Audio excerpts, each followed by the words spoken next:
gold and silver is God's money. It's money made by God. And then in 1971, the U.S. government, under President Nixon, took God's money and turned it into man-made money. Never in the history of the world has this ever happened. In 1971, the U.S. and Nixon convinced the entire world to replace gold and silver with paper money. This stuff. Cash is trash.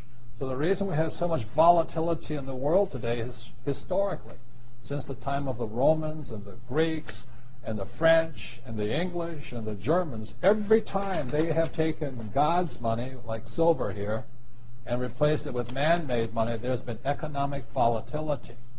Now the problem is, so the dollar is going to keep dropping. So one of the reasons I can predict what's going to happen is I can predict the dollar will keep dropping simply because the U.S. government and now the euro, the European central banks, are printing so much of this trash.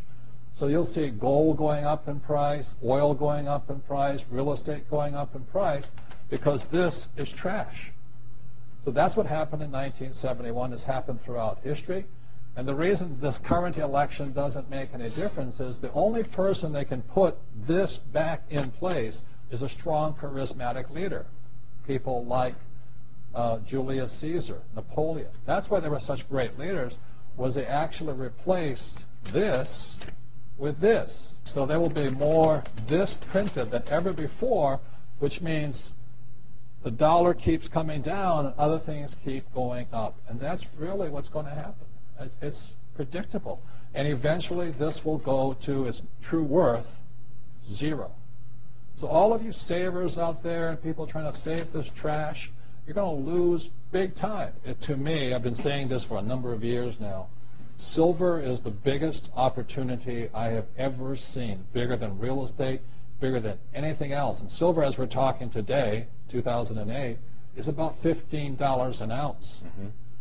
There's less than 10-year supply worth of silver on planet Earth.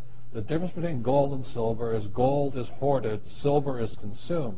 Silver is an industrial precious metal.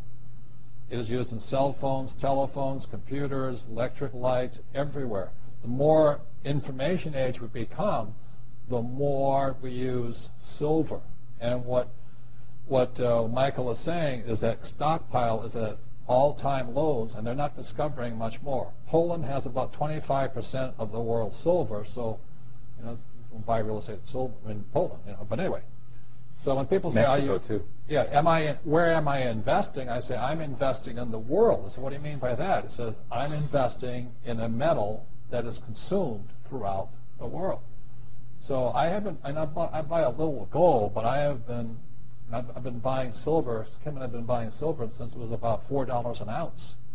And we stockpile it. We buy ETFs. We buy anything we can in that stuff. And then, it was, what, $7? Then all of a sudden now it's 15, and we're just watching it. It is not crystal ball. It is not about, the stuff on television. It is pure supply, demand, economics, fundamentals. As I said, there's 2 billion people wanting the Western lifestyle. 2 billion people wanting cell phones, computers, electricity, lights, all of this stuff. So I look at it as $15 an ounce. Oh, I think I'll wait. Well, I remember when it was $3 and $3.50, then $3.70, then $4, and then I said, yep, the bottom had been hit. The thing is trending up, and it just keeps going.